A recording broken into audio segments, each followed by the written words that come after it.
The court will hear argument in 2066, Haynes and Boone versus NFTD from Harris County and the 14th Court of Appeals District. May it please the court, Mr. Post will present argument for petitioners. Petitioners have reserved 5 minutes for rebuttal. May it please the court. This is a case of first impression, but it is not a case about first principles.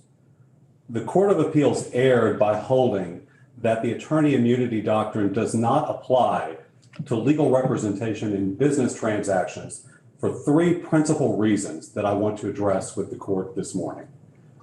First, the core principles of the attorney immunity doctrine and its scope of representation test were settled by this court in Canty-Hanger and are not open for reconsideration in this case. The question here is simply whether those principles apply beyond the litigation context.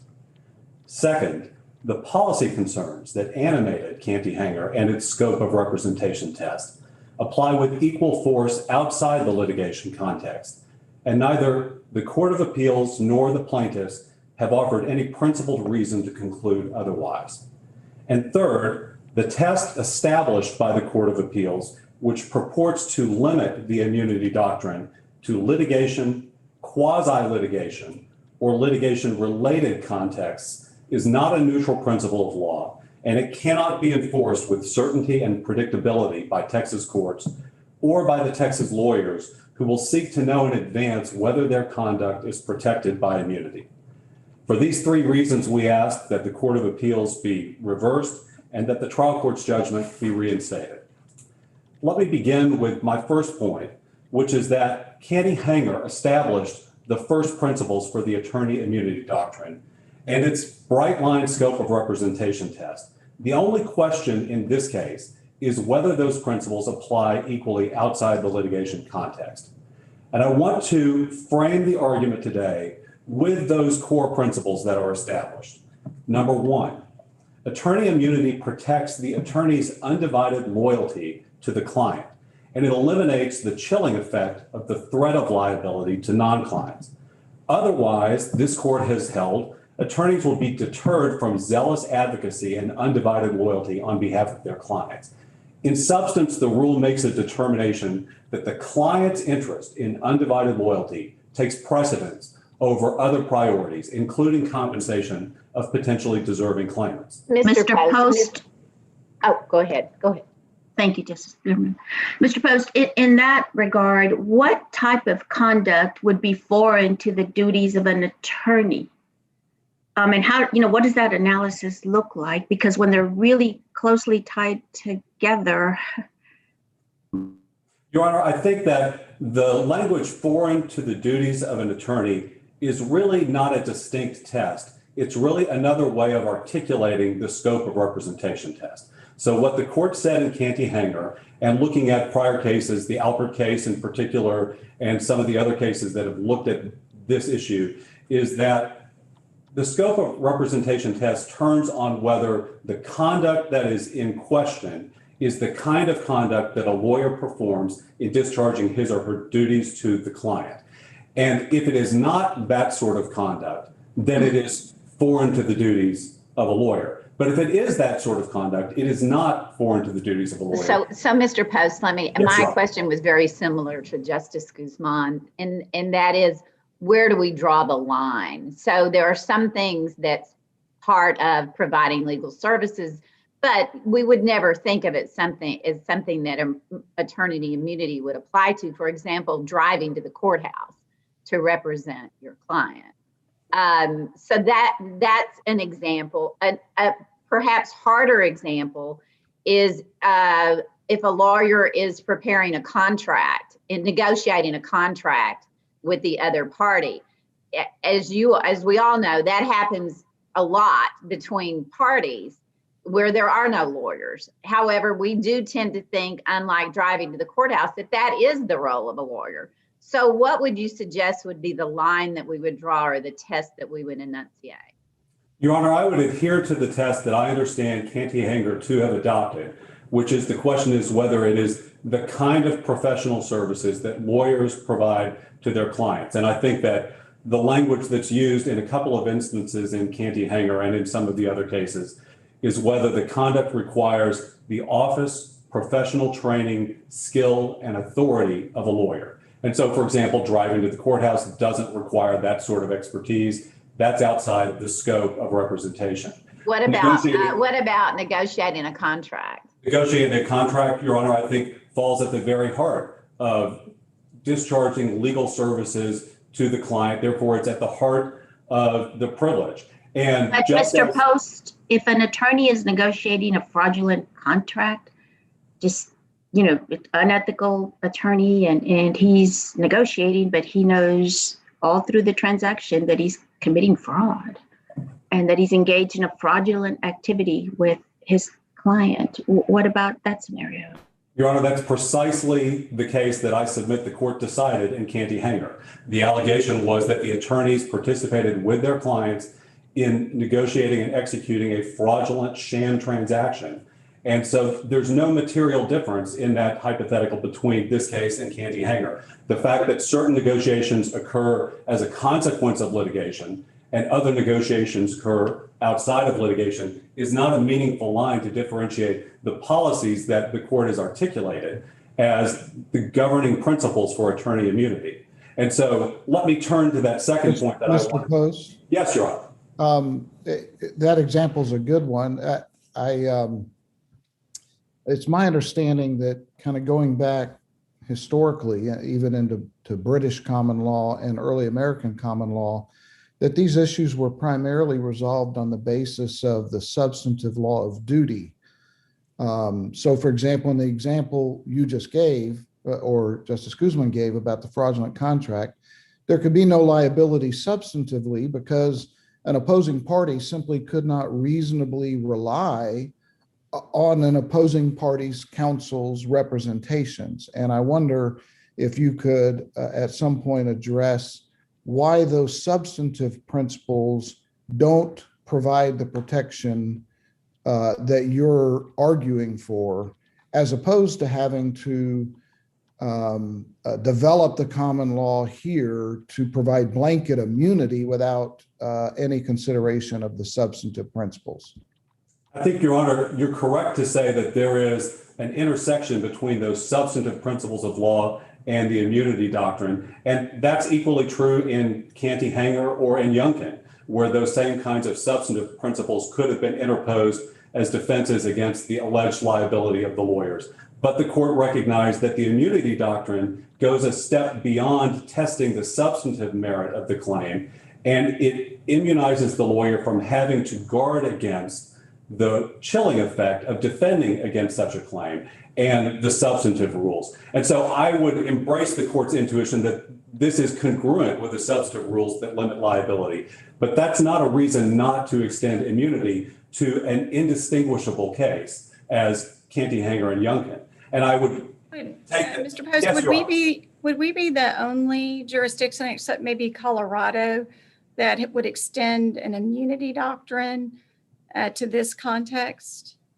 Your Honor, I don't think that it is entirely clear how other states would apply their respective immunity doctrines with their respective calibration of the test for immunity in this sort of context. What I will say is that there's no question that the Texas attorney immunity doctrine is a sharper, more bright line test than the test that is applied in most states around the country. And so we could have had an argument prior to Canty-Hanger about what those first principles would look like. As I acknowledged in the brief, there were reasoned arguments on both sides of the debate as to the scope of the immunity doctrine prior to Canty-Hanger. But the court settled that in Canty-Hanger when it established a scope of representation test. The only question here is whether you apply that equally to substantively indistinguishable contexts outside. Mr. Post, if we expand the immunity defense to protect attorneys for transactional fraud, does that abrogate the McCamish precedent, the rule?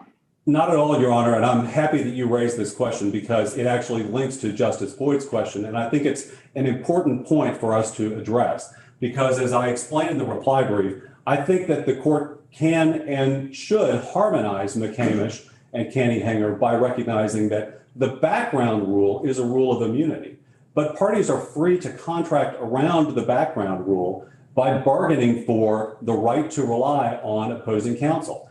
And that is what happened in McCamish. And I think McCamish can best be understood as a circumstance in which the attorneys undertook specific direct obligations to the counterparty for which immunity would not be a defense. And in fact, I think it's important to recognize that that opportunity to bargain around the rule is much more prevalent in the transactional context than the litigation context. Because in the transactional context, parties are bargaining for representations and warranties upon which they wish to rely.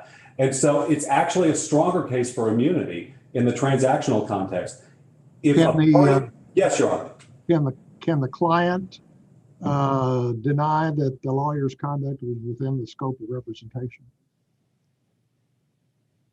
So the lawyer says, you know, if I tell a bunch of lies in negotiating this deal, it'll be a bigger contract and I'll get paid more. And he doesn't tell the client that, he just does it. And when it all comes to light, the client says, I never told him to do that. I think the answer is no, Your Honor, and I think the answer is no for two reasons. First, the court has identified that the test for determining the scope of representation should be whether the conduct is the kind of conduct that a lawyer undertakes in discharging services to a client, whether or not it's worthy or unworthy conduct. And so it's really a legal characterization. Second, in that scenario, if the client took the position that the lawyer had acted without authority, the client would then have a claim against the lawyer. And to the extent the client was exposed to any potential liability for the lawyer's unauthorized act, the client could recover from the lawyer. And so there's not a risk in that situation that the lawyer avoids liability, but the liability remains located within the attorney-client relationship. It doesn't run directly to the non-client. Mr. Post, I'm sorry, Chief Justice, go ahead. Let me just ask one follow-up. I was thinking of the case where everything goes bad and the plaintiff says, well, there was fraud here. And the other party says, well, don't blame me, blame my lawyer. And the plaintiff says, well, I will if you'll help me. And you need to testify that you didn't tell him to do that. So I'm happy to. Will that situation arise? I think that situation can arise, and candidly, Your Honor, we think there may be reason to believe that situation is present in this very litigation. I don't want to go too deeply into that, but that's precisely why I think the line has to be drawn as a legal matter, and the client can't factually withdraw authority in a way that would deny the immunity defense, because the client may have a perverse incentive to blame the lawyer in order to save the client. And the circumstances of this case illustrate how that can arise. Justice Guzman, I know you had a question. It tangentially relates to what we're discussing. What are the checks and balances, though, to police a lawyer's actions in this context? Because in the litigation context, you have sanctions, you have, a judge, or to ensure that fairness. And in this context, that seems to be a real issue.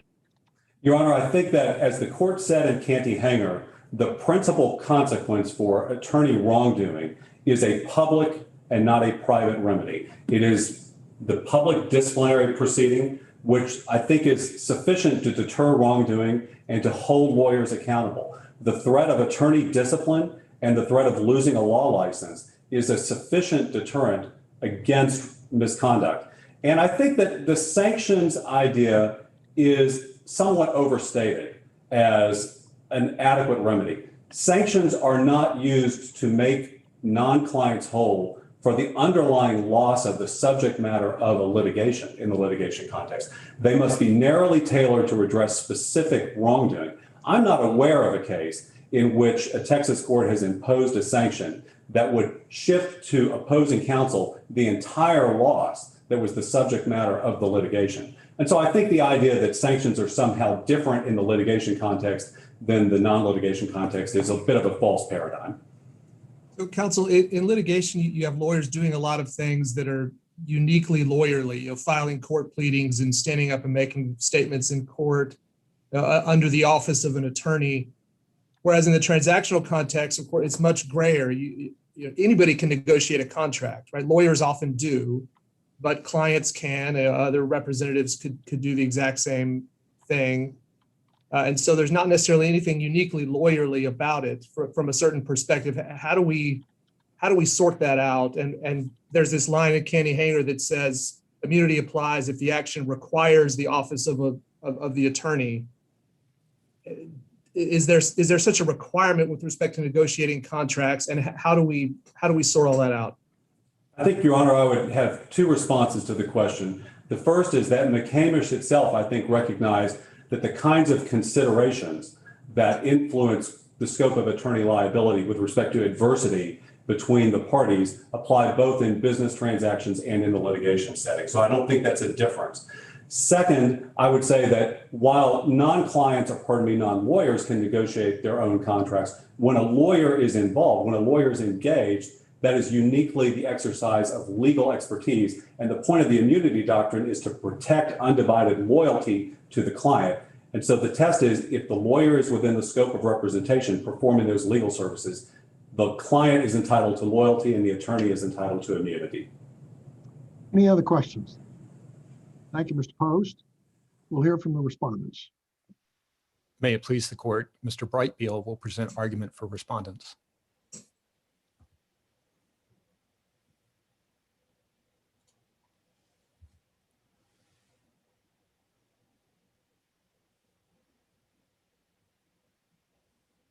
It please the court, and good morning. Listen to what the petitioners are asking this court to do. They want this court to take a narrow exception that protects lawyers when they're acting for their clients in the scope of litigation and expand it to a blanket immunity, even if it involves defrauding third parties in a business transaction. And all the lawyer has to do under this standard is show that they did it for the client. The petitioner's suggestion that if this court does not make this expansion, it's the outlier is false. Counselor, how is that any different than what happened in Canty Hanger? The allegations were also that the attorney had acted fraudulently in preparing the paperwork that was ancillary to the litigation. Well, in Canty Hanger, Your Honor, obviously there was an issue that led to the dissent as to whether or not the conduct was in the scope of litigation or the litigation context. And in Canty Hanger, the court ruled that the conduct by the attorney post-divorce decree, but acting on a divorce decree, fell within the scope of the litigation context. Well, here, but the gist of that decision was not about the litigation immunity. The gist of it was providing legal services. And we specifically reserved the issue of the litigation context, whether it expanded to the transactional context.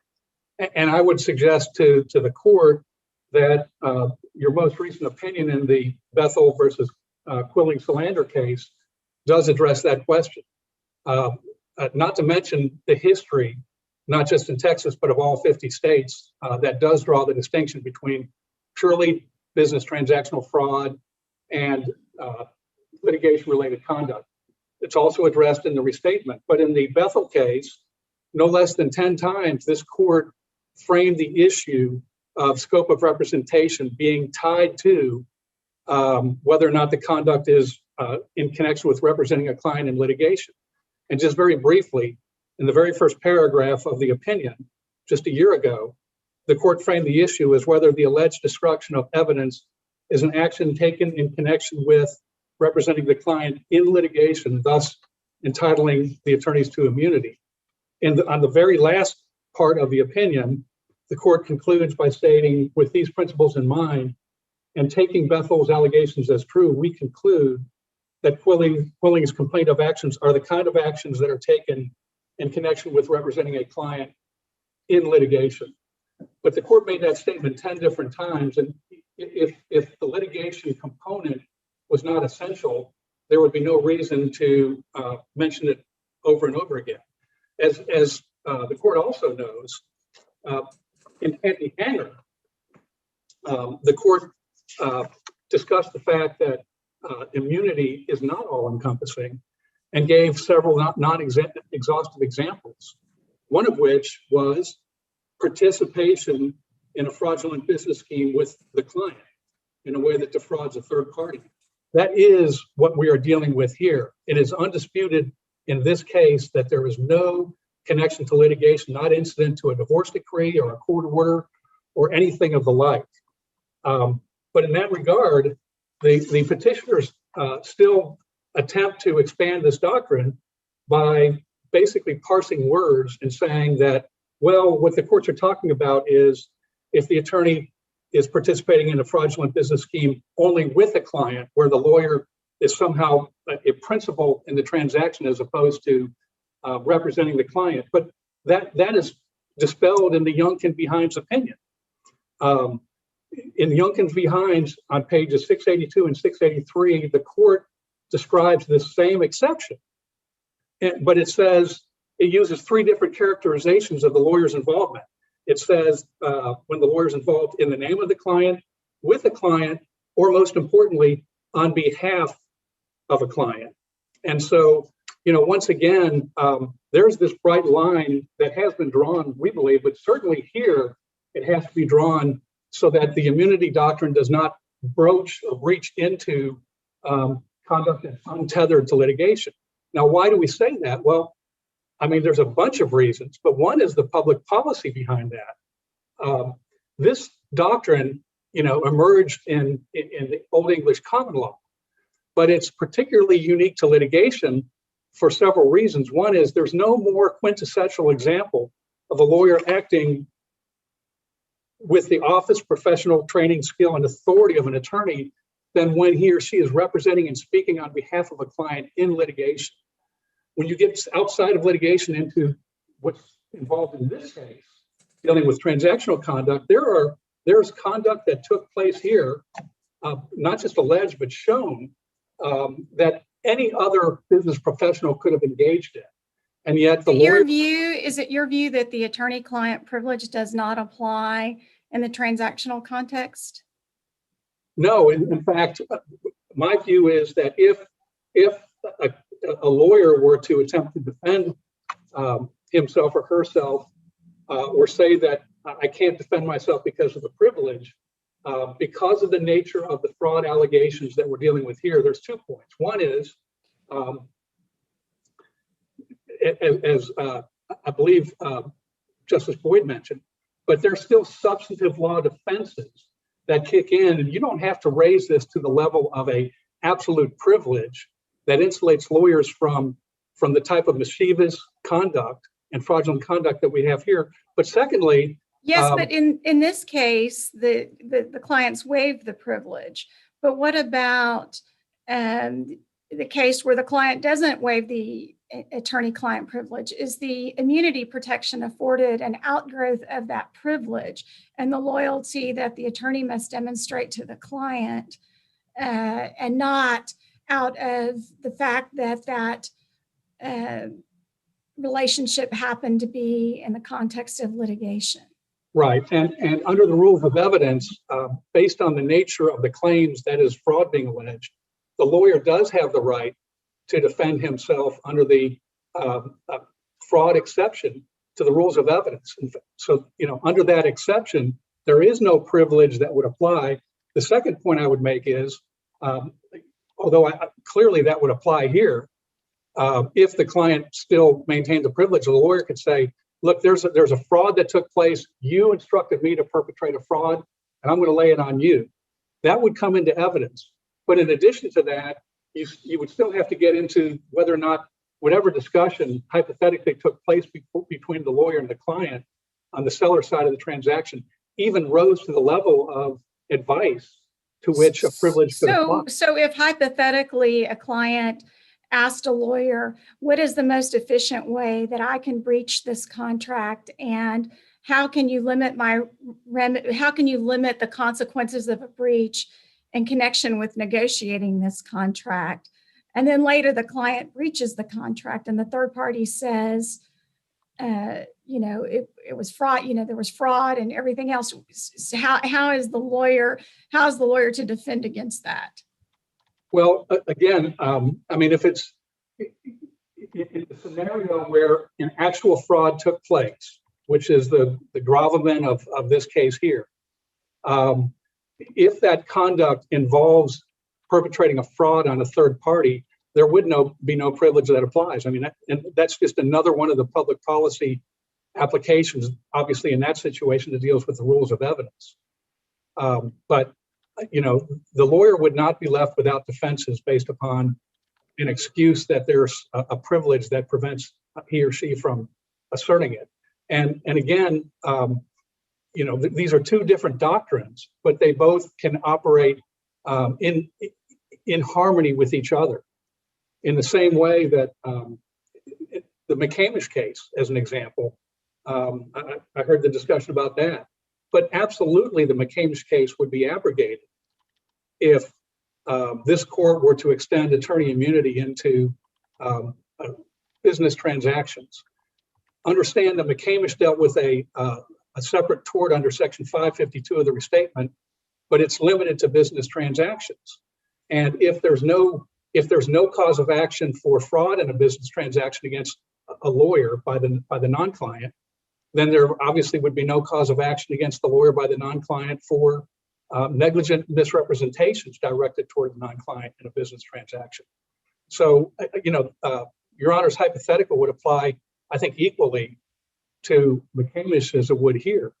What's important to understand, though, about McCamish and other cases that would be abrogated by the rule that the petitioners are espousing here, is that there's a tough standard to meet to succeed in a Section 552 claim. There's a tough standard to meet to succeed in a claim like here for fraud in a business transaction. And so the substantive defenses that can be raised would prevent there being any type of flood of litigation.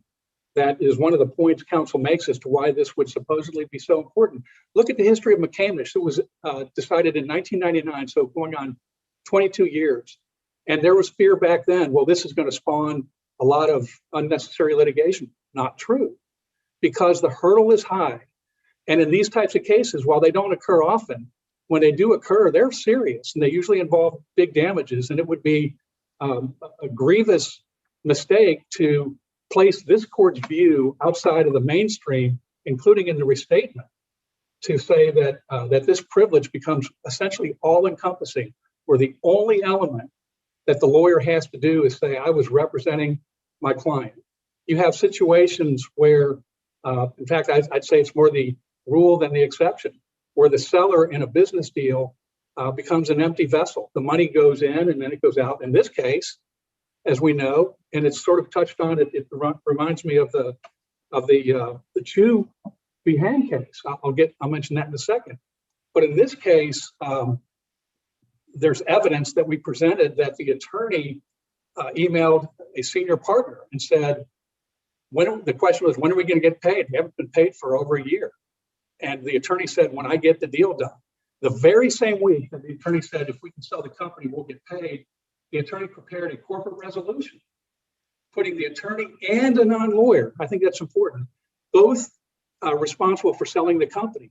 If the non-lawyer's role is clearly as a non-lawyer, why is the lawyer's role somehow within the scope of representation?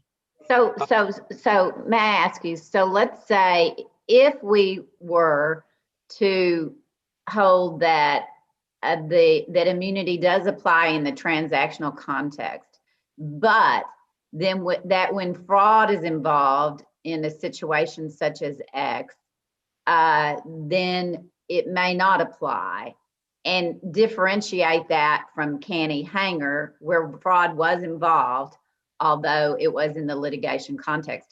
Do you have a suggestion for how we would phrase that? Well, I guess I'd have to think about that, but I think your question also begs another issue, and that is if there's a distinction between fraud in a business transaction where immunity would apply, but something less than fraud in a business transaction where it would not apply, and then something less than fraud in a business transaction where it conceivably could apply, that would run afoul of the McCamish case, because McCamish deals with the tort of a negligent misrepresentation, obviously by definition not rising to the scope of fraud. Another thing that I would say, and partially answer your question, but just another point I think that's important to make is to focus on also the restatement of third law governing lawyers. There are two sections there that that what the petitioners are asking this court to do would basically run afoul of the restatement. One is section 51, which imposes a McCamish-like duty of care on lawyers to a non-client where the non-client is not too remote from the lawyer for the reliance element to be satisfied. Why is that important? It's very important because in comment C to that rule, it says that these types of claims cannot be made against opposing counsel in litigation. So they draw the litigation line between when this right that the restatement recognizes or responsibility, when it can be breached and when it cannot be breached. There is a defining line that says that the law has always recognized between litigation and non-litigation. Restatement section 56 may be more important. It's very simple. It simply states that a lawyer is subject to liability to a non-client when a non-lawyer would be under similar circumstances. And here where you have a circumstance where the lawyer and a non-lawyer marketing and preparing essentially marketing brochures that contain patently false information about the patents at issue are marketing that to the public. And my clients on the public side receiving that, the law, if it's extended the way petitioners are asking, would give my client a cause of action against the non-lawyer CPA, if you will, but I would not have a cause of action against the lawyer. And for what purpose? That gets into the question that I think the court asked about, how do we define foreign to the duties of a lawyer? Well, first of all, let's be clear. Contrary to what counsel suggests, you can't write that out of the law. That's been on the books for 140 years going on, number one. But number two, I have a suggestion as to how we could define that if we want to update that. And that is, let's look to the disciplinary rules. I understand that I've been defending lawyers for years. I understand that disciplinary rules don't create a private cause of action, but they do, as we know, impose minimum standards of conduct below which no lawyer can fall. There are two that apply here.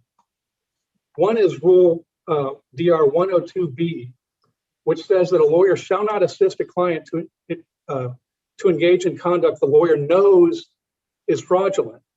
And then DR 401 says, in the course of representing a client, a lawyer shall not knowingly make a false statement of material fact to a third party or fail to disclose a material fact when disclosure is necessary to avoid assisting the client. My point, though, is this. You take those standards and food for thought. When we want to define conduct foreign to the duties of lawyer, the courts have already said that that includes fraudulent conduct with a client or for a client or on behalf of a client in a business transaction. But if a lawyer intentionally assists the client or on his or her own defrauds a non-client in a business deal or in a way that violates a disciplinary rule, in other words, an intentional violation of a disciplinary rule, I think is conduct foreign to the duties of a lawyer. And why wouldn't it be? If it's intentional and falls below the minimum standards of our profession, then I think that serves as a very apt definition of foreign to the duties of a lawyer. And Justice Lehrman, that sort of addresses your question as well, is, where do we draw the line? Well, that's a good line that I think can be drawn. Can you discuss the Bethel case in connection with your point there? Because it seems that we rejected a categorical exception even for criminal conduct. Yes, and well, again, that's sort of tied to Canty-Hanger. I mean, Canty-Hanger did say that we're not going to focus on labels, we're going to focus on the type of conduct. And so Bethel was sort of a natural outflow of Canty-Hanger in that merely alleging, that the conduct was criminal is not going to automatically create an exception to attorney immunity. Yes, and that again, that's good public policy. But it, Right, Bill, you mentioned that your claims are, a part of your claims is that the attorneys for the seller made misrepresentations to the buyer about the validity of a patent. Does that kind of cause of action belong in federal court? Because there's, federal courts have exclusive jurisdiction to decide state law claims that involve the validity of a patent. So does this case run afoul of that? And if not, why not? No, I don't think so, Your Honor, for this reason. The patents, we use the word invalid or unenforceable. I guess it's interchangeable. But in this case, the patents were unenforceable because the owner of the patents had admitted that their lawyer, a prior lawyer, filed the applications for the patents too late, past the 12-month, 365-day on sale bar. And so there isn't any, there's no issue to be resolved. There's no defense or no issue to be resolved here about whether or not the patents remained enforceable or not. They were unenforceable. And of course, my client found out the hard way after the fact that they were unenforceable. We know from the evidence presented in the summary judgment record that the lawyer for the seller, Mr. Howard, knew about the patent problems and the fact that his client had previously sued lawyers in Maryland for filing the patents too late. But I don't think that it raises the types of issues that I can't recall the case, but that where case law has suggested be removable. Any other questions? Just offer one final concluding comment. I'll be happy to sit down.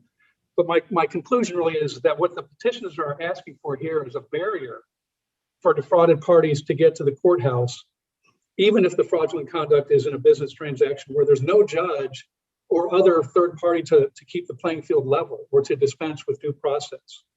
Attorney immunity has always been a limited exception, and the petitioners want to make that absolute, and we respectfully suggest that it would be profoundly unwise to expand attorney immunity as sought by the petitioners.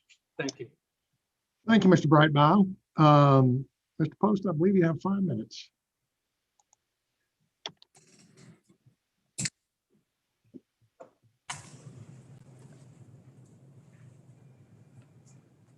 Thank you, Your Honor. I'd like to make 4 points in rebuttal. First, the argument you've just heard about the reasons not to extend immunity to fraud and the argument grounded in the disciplinary rules proves too much. It is an argument against Canty-Hanger itself and its underlying principles, not an argument for drawing a distinction between litigation and transactional practice or any other form of litigation. And consequently, that is not a principled rule that the court could adopt. In Canty-Hanger, the court said the ultimate value is protecting the undivided loyalty of the lawyer to the client. And that takes precedence over compensation of even some deserving non-client claimants. There are no categorical exceptions to that rule. And the Court of Appeals opinion here is nothing less than a categorical exception for business transactions. Counsel alludes to the restatement rules, but the court didn't adopt the restatement approach to immunity. It took a different approach in Canty-Hanger. And so counsel is arguing for a retreat away from the Canty-Hanger principle. Number 2, those principles apply equally to transactional practice. All attorneys owe undivided loyalty to their clients. All attorneys owe zealous advocacy, not only in litigation, but also in transactions and in every other form of law practice. There's no principled basis to draw a distinction and to be concerned about the chilling effect on lawyers in litigation, but not the chilling effect in every other context. And in making this argument, counsel alludes to the restatement and suggests that the restatement draws a distinction between litigators and business lawyers. That is manifestly not the case. If you look at section 51 of the restatement, comment C, it makes abundantly clear that the restatement sees the same policies applying both to litigators and to business lawyers. The restatement calibrates its liability and immunity rule differently, but it applies the rule consistently to all lawyers. And that's all we ask the court to do here, is to apply Canty-Hanger consistently to all lawyers. Third, there is no way to draw a principled line. It's not simply that I'm telling you there's no principled distinction. It's that the plaintiffs cannot give you a principled line. The Court of Appeals did not give you a principled line. The court asked what principled line could be used to carve out fraud in a business transaction. Counsel couldn't give one. That's because there is no principled line that would differentiate this sort of case from Canty-Hanger and the cases in which the court has recognized as immunity is available. And how do we reconcile the application of Canty-Hanger in this context with McCamish, where we did adopt in part the restatement? Well, I think, Your Honor, you adopted the restatement of torts in McCamish, not the restatement of the law governing lawyers. Right. And but how do we reconcile what we said in McCamish with the application of Canty-Hanger in this case? Absolutely. And I welcome the reconciliation of the two because, as I said in the opening argument, I think that McCamish represents an exception to the background rule of immunity. The background rule is that attorney immunity applies in all contexts in which the scope of representation test is satisfied. But parties can contract around it. And in McCamish, the parties contracted around the rule by bargaining for the right to rely on opposing counsel. And I have no quarrel with the proposition that in any context, whether it be litigation or transactional, in which an opposing party bargains for the right to rely on opposing counsel, then not only is the justifiable reliance element of the tort satisfied, but the immunity doctrine has been waived, but it's been waived voluntarily by the lawyer and with the consent of the client. That's the conditions under which such a representation can be made. And so there's really no tension between the two doctrines. You have a background rule, and then you have the McCamish exception to that rule, and they simply didn't bargain for any right to rely on the lawyers in this transaction in this case. The final point that I would make is that counsel makes a number of references to cases in which courts have referred to the idea that fraud in a business transaction would be a basis for liability based on a lawyer. Those cases all predate Canty-Hanger. They don't grapple with the Canty-Hanger analysis and the principles of the scope of representation test. And as explained in the briefs, they are all rooted fundamentally on one misconception, which is a misreading of the Poole decision from 140 years ago, where this court did not hold that the attorney in that case was acting on behalf of a client. The court's ruling was based on the idea that the attorney had, quote, assumed apparent ownership of the goods. The attorney was acting individually, not as a lawyer. That passage has been misunderstood in Texas law for generations, and it's time for this court to correct the error. Any other questions? I have one, Chief. Yes. Mr. Post, what's your position on whether we need to be concerned about federal jurisdiction, given that the allegations of fraud involve the validity of a patent?